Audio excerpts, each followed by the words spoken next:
Welcome to the Discover Montcalm podcast, where we're going to take a look at the communities, the businesses, the attractions, and the people that make up Montcalm County.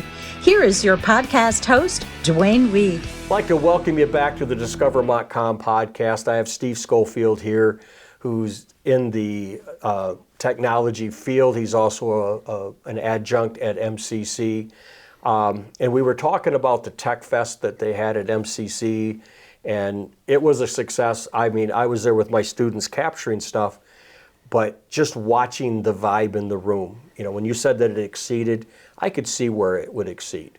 You know, so that was fun. That was fun to watch. But for those that are listening, let's try to give them some helpful ideas of some tech, because I'm sure a lot of people don't know a lot about tech. They might have their phone and they can make a phone call. They might be able to search for something.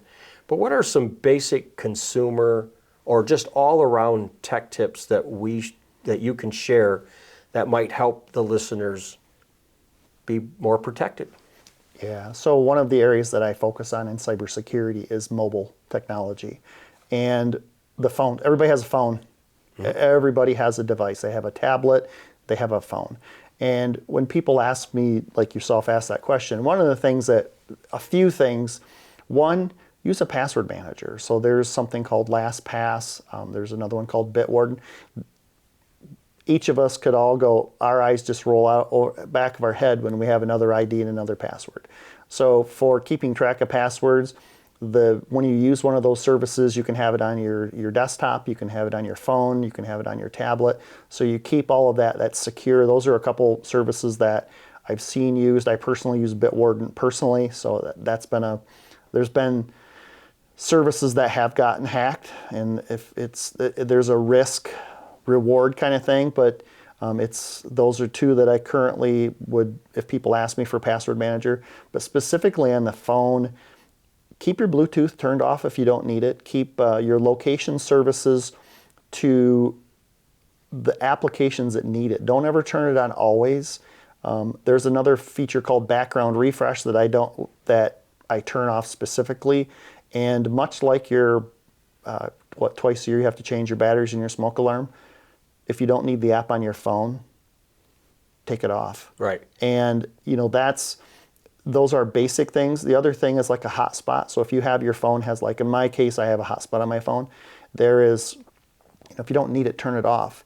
And I think all of us would agree that indirectly you'll be talking about a particular favorite activity, and then all of a sudden a few days later that you start getting ads in your email. So is there a way to prevent that? The free services are free, but you give up some of your personal things. But in the same breath, when it comes to, on your mobile device, turn off what you don't need. Turn off, especially the location services. I've actually went into the location services, and when an application asks you for Bluetooth, Bluetooth is a low energy frequency that 99% of the apps don't need access, but it prompts for it. So it usually prompts for Bluetooth and it prompts for notifications. Be careful when an app prompts for that, because if you have app A on your phone and you say, sure, I give it this permission, another app could come along and say, oh, it's like shared permission. Mm-hmm. So, and you never go back and, check that kind of stuff. And the other thing is most of the time the apps stay up to date, but keep, apps up to date. And if you're not sure, trust your gut. Yeah, because I know that, sometimes I try to shut stuff off that I'm not using, and it goes, oh, this may affect other things. And I'm like, I'm not tech enough to know, is it going to affect something, or is that just a scare tactic?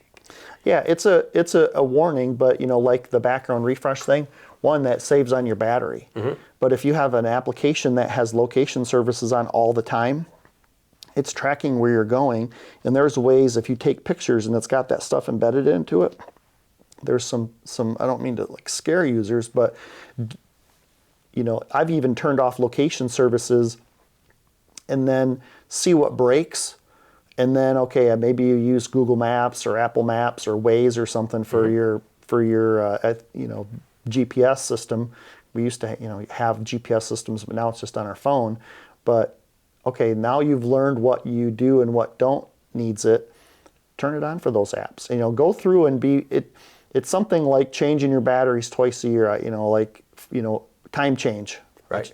So that's kind of. I'm not in my phone and messing around with it every day. But as a regular user, most people understand what location services are. When you grant permissions, know what it is.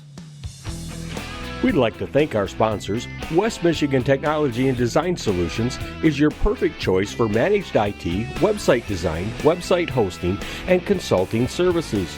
WMTDS.com, 616-485-7600. Custom vinyl signs and Busy Bee Embroidery and Gifts is your one-stop shop for embroidery, vinyl, screen printing, and engraving needs. Go to cvsdbusybees.com or call 989-261-7446. And DW Video, your film and videotape specialist. They design websites and business videos that tell and share your story. dwvideo.com, 231-250-9624. Now, back to our podcast. Don't use password as your password. Don't use password as one from a password style. What I usually tell people, use a phrase. Use a short phrase. My cat's name is Ben, but use it in different capitals. Use it. Use it or something. A phrase that it doesn't have to be my house is, purple, but something where it can be a phrase with a space, a cap. Because usually now I've seen it now that places will say it has to be 12 characters. Right.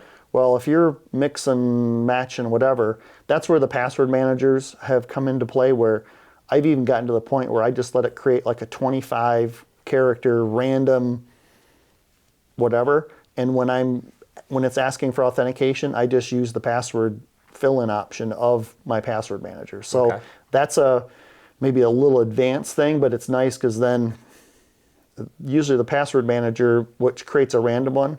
Heck, I've had 64 character passwords with all kinds of stuff, but don't ever ask me to type it in, but I'm using a password application that fills it in for me. Okay. What about using public Wi-Fi? I would not use public Wi-Fi if you don't have to. Public Wi-Fi it's like a postcard. Everything that you're sending over public Wi-Fi has the potential. Now there's what they call SSL, or it's HTTPS. It's secure. It's wrapped in an encrypted tunnel, but there are creative ways. If you go into like a mall, for example, and someone happens to set up an access point that could be malicious, and instead of routing through what the public Wi-Fi, you could be routing through theirs, and they call that a man-in-the-middle attack. But there's some tricks, most likely. But if you're going to be using public Wi-Fi, use something called a VPN, which is Virtual Private Network. And there are some services out there. I have I don't have one more than the other, but using if your company offers a VPN, use that. Because what about a consumer that goes VPN? I've got a VIN number on my car. So, I have no idea what that means. So Verizon, for example, does offer some services built in. So like on my phone, they do have some VPN capable services. So they'll have like secure browsing.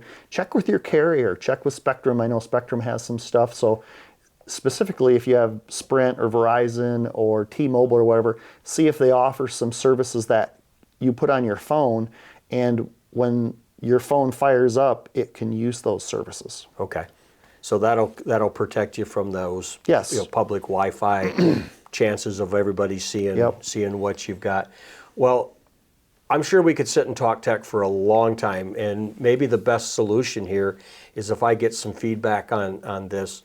Maybe I just have you back. Okay. And we kind of, we can use you as a tech guru for the Discover Montcalm podcast, like I'm using you in my classroom to help teach my kids tech that is beyond myself. So you surround yourself with others that know more than you, and it's a great way to run a business and that.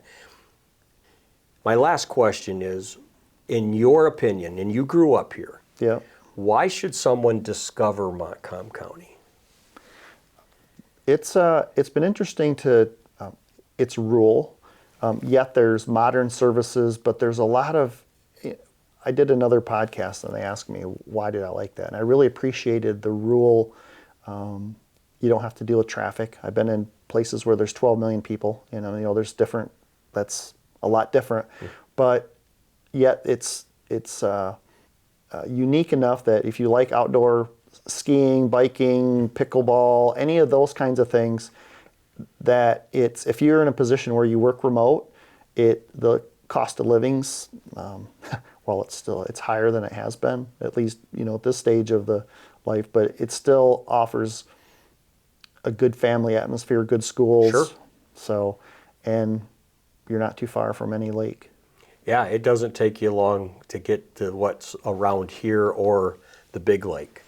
Yeah. And you mentioned transportation. You can easily get to one of the bigger cities in a short amount of time, and then come home where it's quieter in most cases. Well, Steve, thank you so much for taking time out of your day to come on to the Discover Montcalm podcast.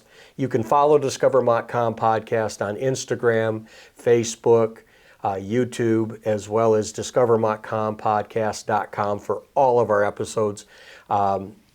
Again, if you have a story about Montcalm County, you lived here, you run a business, you've got something that you can share with the audience, this podcast is all about the county and it's all about you. So reach out to me at 231-250-9624. My name's Duane. Thank you for tuning in, and remember to buy and shop locally. We hope you're enjoying our podcast, and we'll be back after we thank our sponsors. West Michigan Technology and Design Solutions, your IT and web hosting experts, westmichiganhelpdesk.com, and DW Video, your source for video production, websites, and your local videotape, slides, and 8mm film transfer specialist, dwvideo.com. Now, back to our interview.